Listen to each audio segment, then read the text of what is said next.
Shinta News and Talk. Hari ini tepat 22 Juni, Kota Jakarta merayakan hari jadinya yang ke-499, mengusung tema bergerak menuju era baru Jakarta. HUT tahun ini juga membawa slogan menuju 5 abad Jakarta.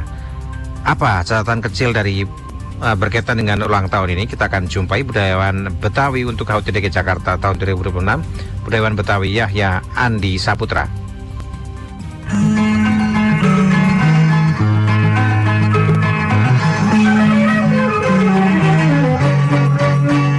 Merayakan ulang tahun ke-499 Jakarta.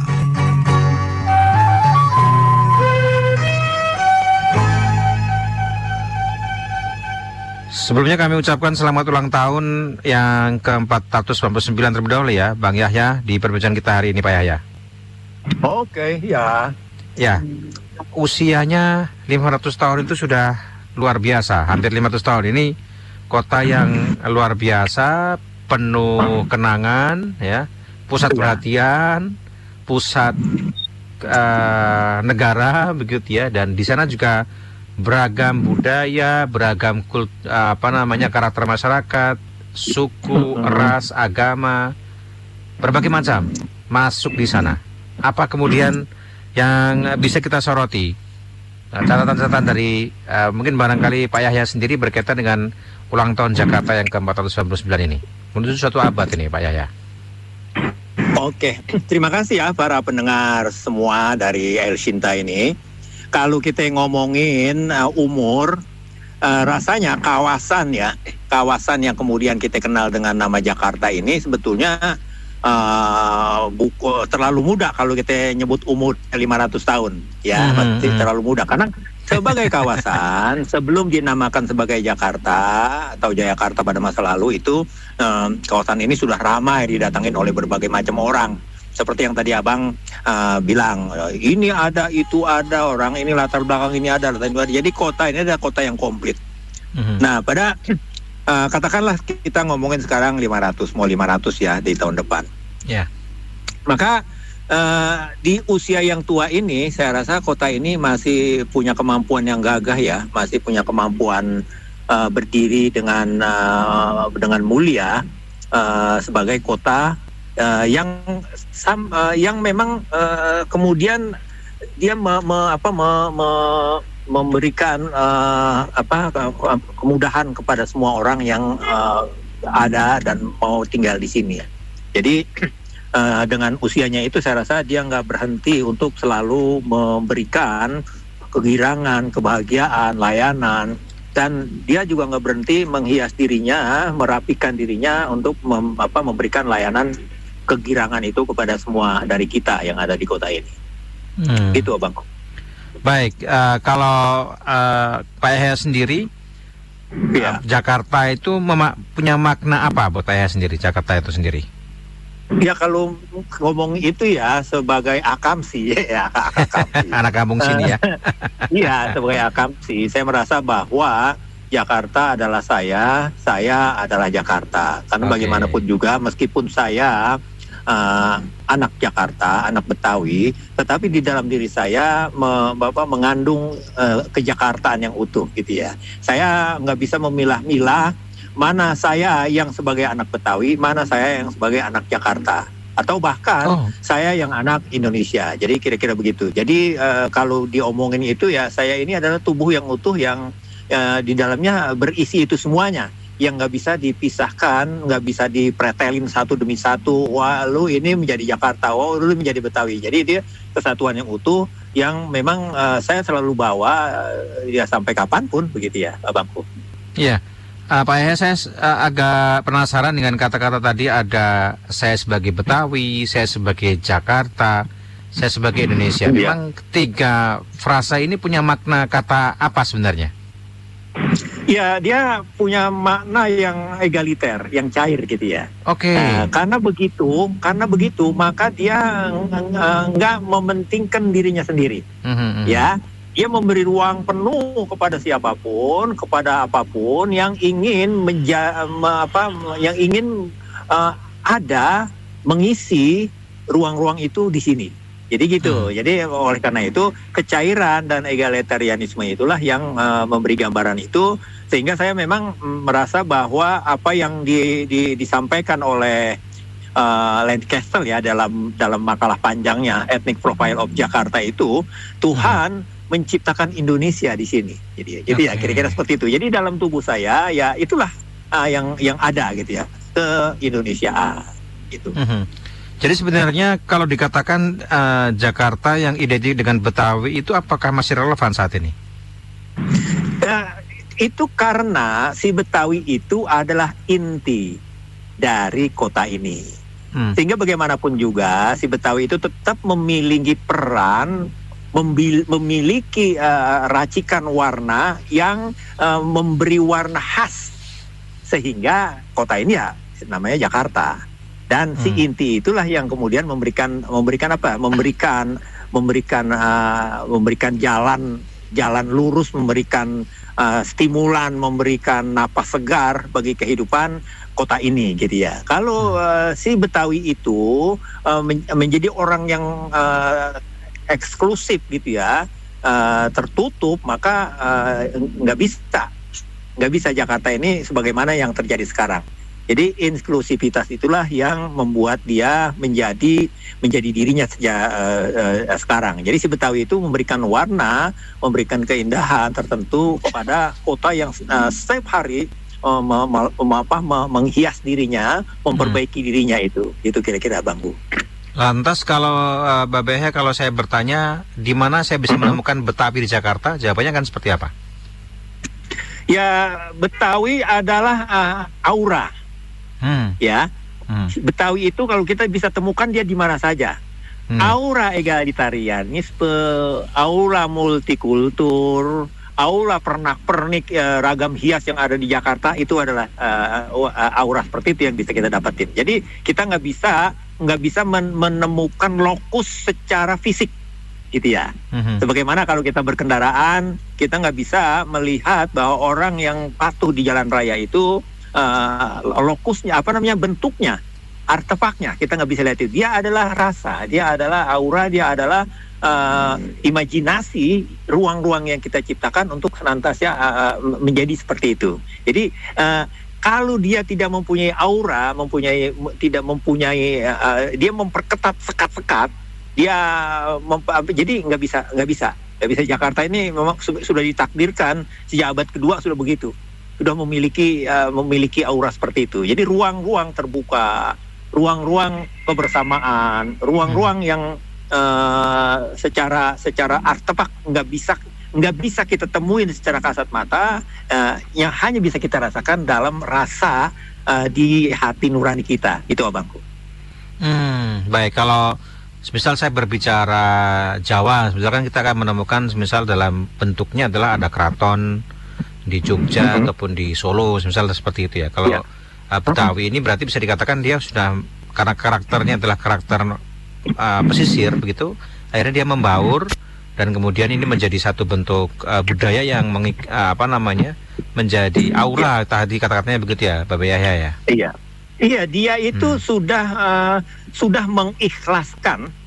mengikhlaskan dirinya berada dalam posisi apapun. Nah, sejak abad kedua misalnya ketika kerajaan Salaka Negara itu orang Betawi yang namanya Aki Tirem, ya, dia kemudian ketika dia sukses mengelola kawasan itu, dia kemudian memberikan kekuasaan kepada menantunya. Menantunya itulah yang nantinya kemudian mendirikan institusi pemerintahan kerajaan yang namanya Kerajaan Salaka Negara. Nah, si Aki Tirem ini dengan warga yang di sekitarnya yang itu akhirnya menjadi hulun. Hulun itu menjadi rakyat yang mengabdikan diri kepada kepentingan umum, kepada kepentingan kekuasaan. Yang penting kekuasaan itu tidak semena-mena, gitu ya. Jadi ruang-ruang seperti itulah yang dimiliki oleh orang Betawi, dan dia mengikhlaskan itu. Dia nggak ngotot, karena memang banyak yang seperti Abang bilang tadi, dia karena nggak ada tradisi keraton, nggak ada tradisi ini, nggak ada tradisi itu memang iya, karena kita sudah mengikhlaskan dari abad kedua, kemudian ketika abad kedua masuk abad ke-5 misalnya dengan kekuatan kerajaan Tarumanegara, sesudah itu kemudian pengaruh kuat dari di abad ke-8 kerajaan Sriwijaya, kemudian sesudah itu kerajaan Sunda berkuasa, habis itu kerajaan Demak yang mengangkat Fathahilah menjadi nama besar di kota ini. Jadi kira-kira seperti itu. Kita bersama mereka, kita silakan. Jadi kira-kira seperti itulah. Baik. Dalam perjalanannya kan sekarang Jakarta bagaimanapun tetap menjadi pusat perhatian, tidak hanya masyarakat Indonesia tapi juga dunia. Segala dinamika yang terjadi di Jakarta itu kan menjadi tolak ukur dinamika yang terjadi secara nasional, bahkan masyarakat di Semarang, masyarakat di Surabaya, masyarakat dimanapun berada pasti akan melihat Jakarta sebagai barometer stabilitas dinamika nasional. Nah, kira-kira dengan melihat posisi ini sejauh mana sih sebenarnya Jakarta itu mempertahankan kotanya sebagai barometer atau pusat perhatian yang cukup positif bagi kawasan lain di tanah air, Bapak Yahya? Iya, apa peristiwa itulah kemudian Jakarta ini menurut saya mempunyai berkah dan juga musibah gitu ya. Okay. Ya. Berkahnya itu dia itu menjadi barometer, menjadi magnet. Apapun yang ada di Jakarta, sampai yang paling sekecil-kecilnya pun itu akan berdampak keren bagi kawasan-kawasan lain. Ya, dia mentransfer apa-apa yang positif, bahkan dia mentransfer apa-apa yang negatif, yang menjadi acuan untuk tidak seperti negatif seperti itu ya, kota-kota lain gitu deh. Nah, itulah yang musibahnya memang kemudian dirasakan oleh orang-orang kita, orang-orang Betawi, karena beban berkah sejarah yang menjadikan kota ini sebagai kota ibu kota dari zaman dulu itu yang membawa kepayahan, kecurigaan dan ketidakberkahan atau kalau istilahnya ya kira-kira begitulah. Sehingga dengan beban sejarah yang seperti itu, yang seharusnya bisa dialihkan beban itu. Kalau dia tidak menjadi ibu kota, dia tidak menjadi kawasan yang luar biasa yang seperti kita kenal sekarang ini, itu dia bisa merawat dirinya sendiri sehingga apa yang ada di sini itu bisa dirawat dengan sebaik-baiknya. Karena beban ibu kota, beban nasional, beban internasional itulah kemudian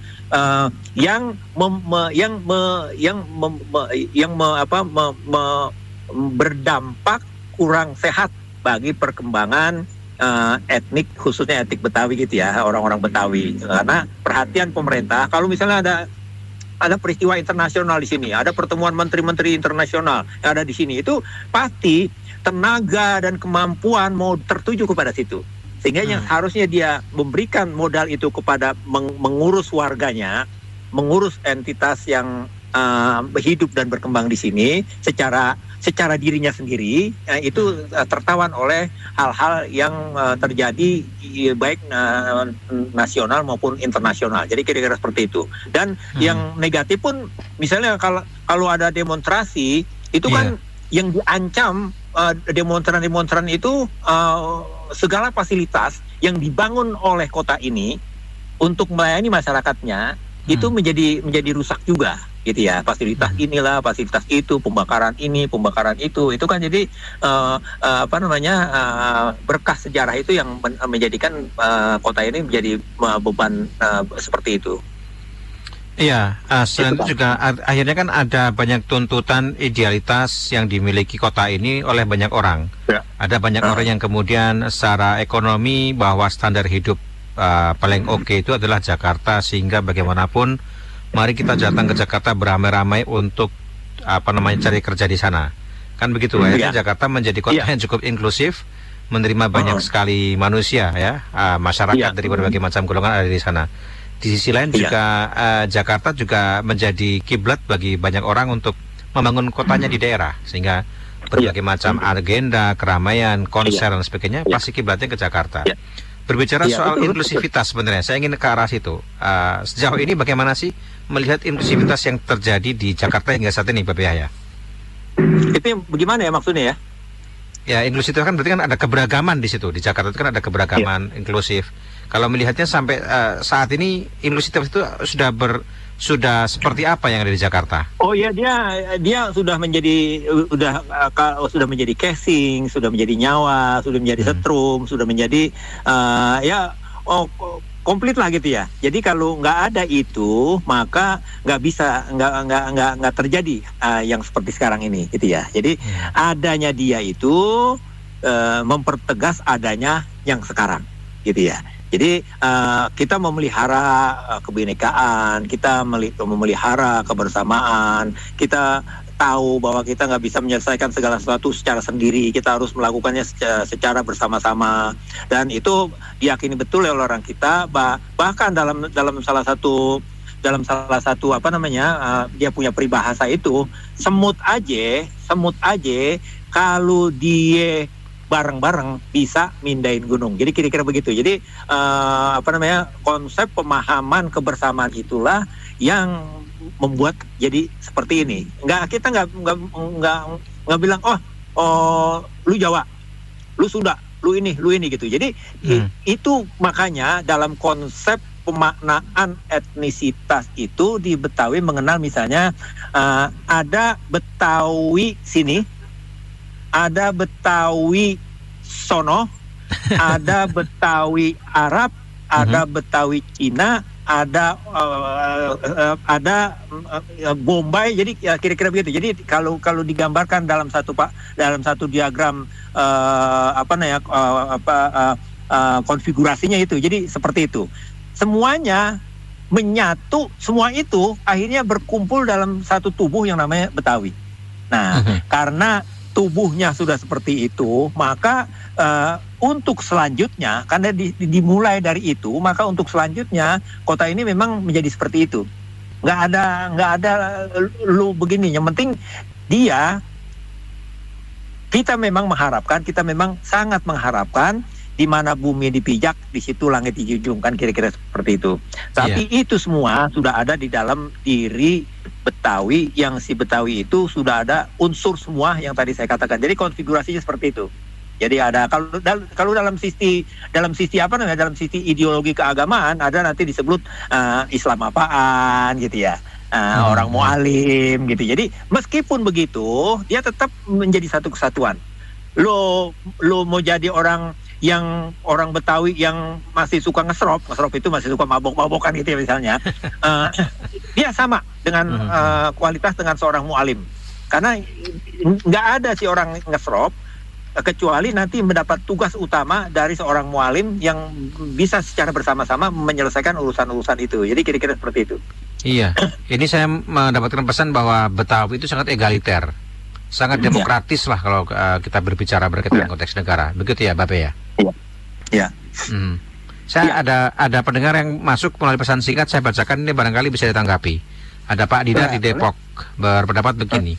Ada satu masalah yang ada di masyarakat Betawi ini, yaitu budaya kesenian yang sulit ditonton oleh kalangan masyarakat umum. Menurut saya, logat Betawi itu hanya dimiliki oleh keturunan Betawi itu sendiri dan tidak dimiliki oleh etnis lain. Maka sayang banget apabila Pemda ataupun pemerhati budaya Betawi ini tidak memberi ruang untuk berkembangnya kesenian Betawi yang unik, begitu ya.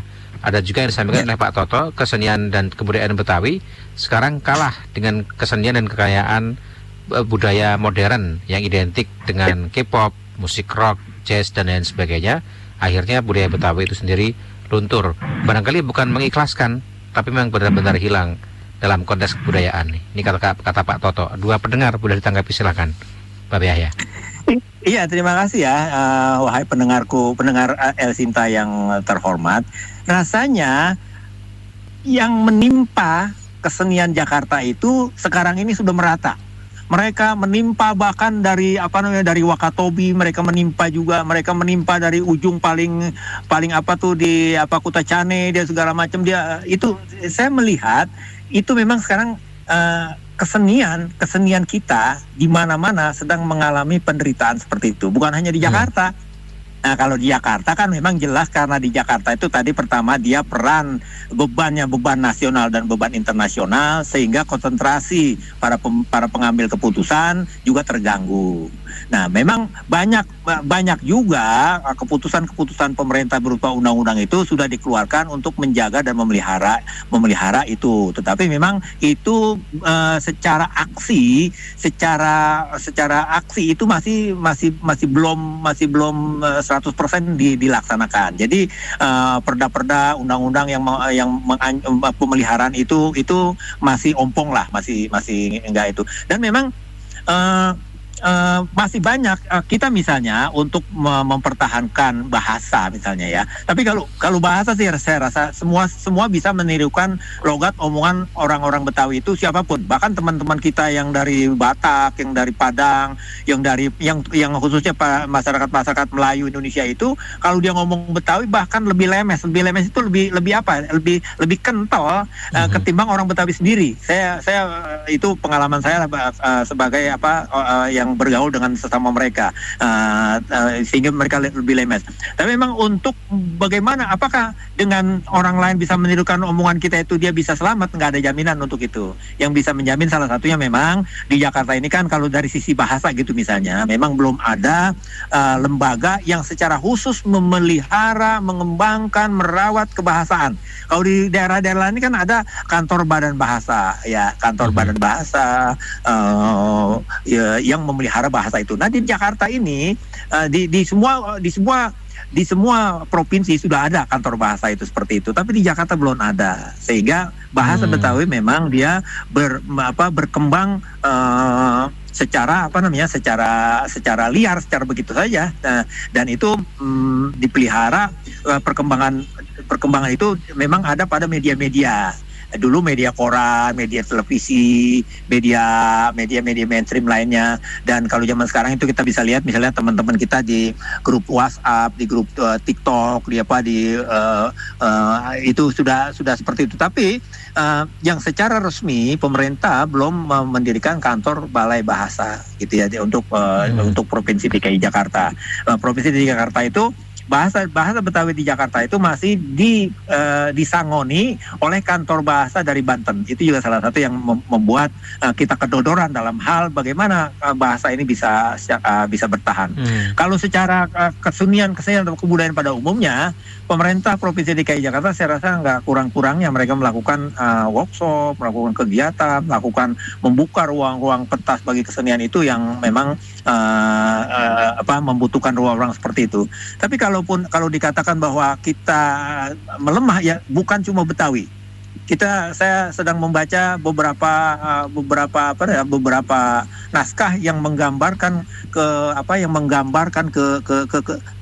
kegalauan mereka, baik itu yang seniman, baik itu perupa, baik itu budayawan, yang menggambarkan kondisi kesenian atau kebudayaan mereka pada umumnya memang lagi payah-payahnya. Ya mereka beralasan biasalah itu yang alasan klise ya yang disebut dengan modernisasi, globalisasi, AI dan segala macamnya itu juga sangat berpengaruh gitu ya kira-kira sehingga tidak lancarnya transmisi kira-kira seperti itu, kehilangan maestro gitu, ruang-ruang pentas yang kurang kira-kira itu alasan-alasan klise itu yang sedang dialami oleh teman-teman kita dari seluruh Indonesia.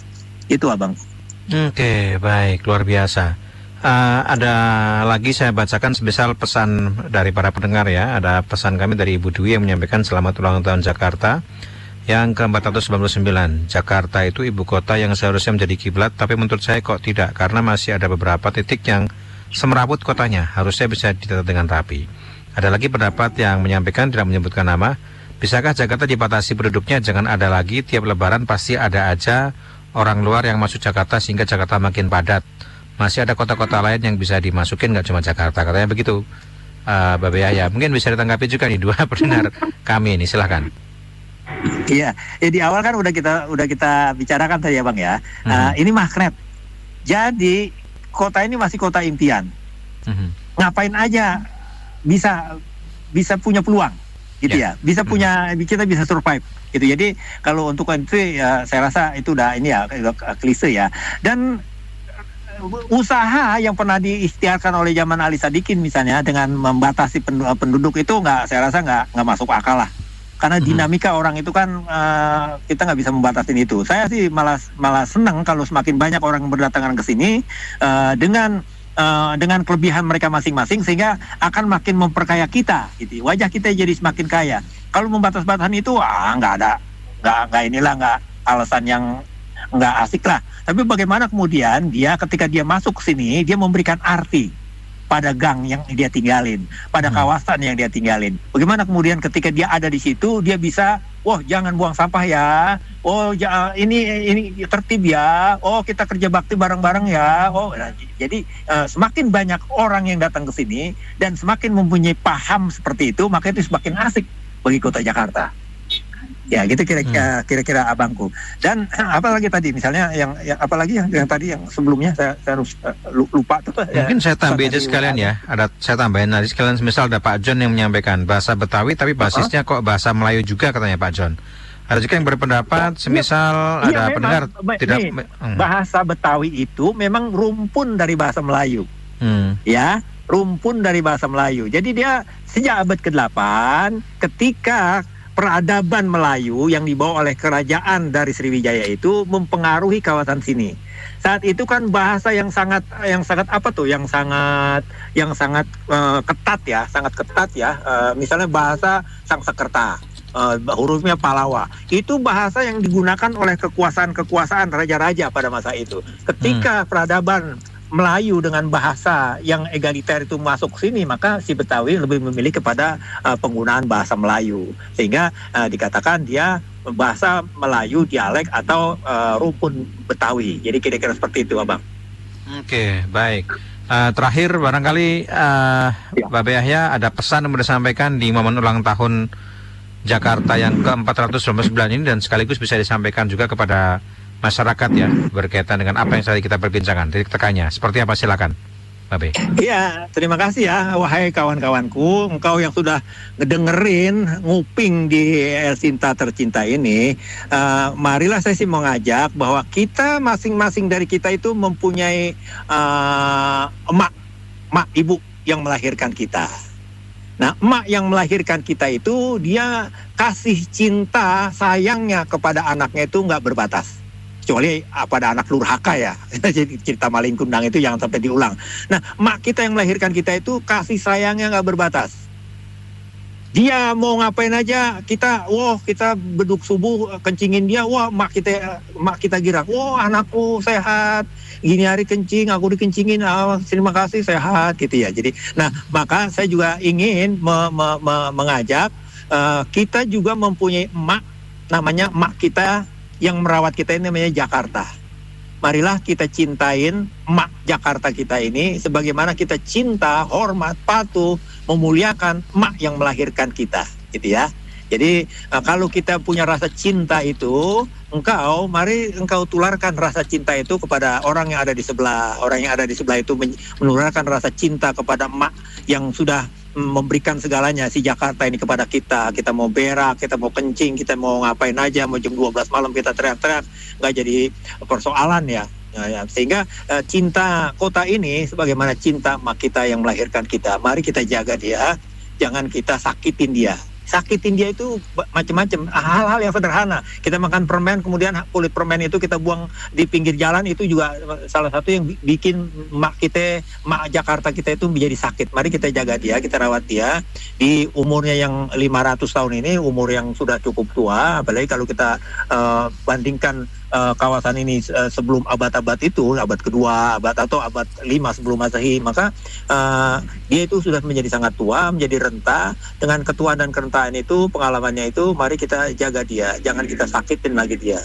Dia tetap memberikan rasa nikmat, rasa aman. Si emak kita Jakarta ini memberikan itu, dan mari kita balas dia dengan perbuatan-perbuatan ya nggak usah terlalu besar. Jangan buang sampah sembarangan, jangan berkendaraan melawan arus, jangan robos lampu merah, jangan ya kira-kira seperti itu. Mari kita cintai bumi kita ini, emak Jakarta ini, sebagaimana kita mencintai emak yang sudah melahirkan kita. Begitu kawan-kawan. Baik, luar biasa. Terima kasih Babe Yahya sudah berbincang bersama kita. Selamat siang. Selamat hari ulang tahun Oke, Jakarta. Selamat ulang tahun Jakarta. Budayawan Betawi Yahya Andi Saputra dan pendengar, kami lanjutkan dengan laporan dari reporter kami. DPRD Provinsi Jakarta berkomitmen memperkuat Jakarta yang berdaya saing global, inklusif dan berbudaya. Hal ini disampaikan Ketua DPRD DKI Jakarta Suhud Alinuddin saat rapat paripurna memperingati hari ulang tahun ke-499 Kota Jakarta. Kita akan simak laporannya bersama Muhammad Rizkianto.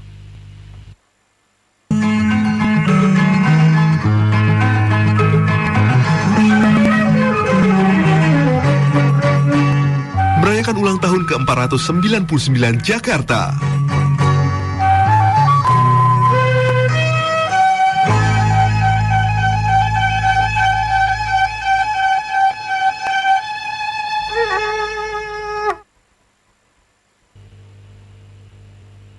Bergerak menuju era baru Jakarta menjadi tagline resmi Hari Ulang Tahun Jakarta ke-499 tahun. Slogan atau tema ini diusung untuk menyimbolkan semangat Jakarta yang terus bertumbuh dan bertransformasi menjadi kota global yang modern, inklusif, dan berkelanjutan.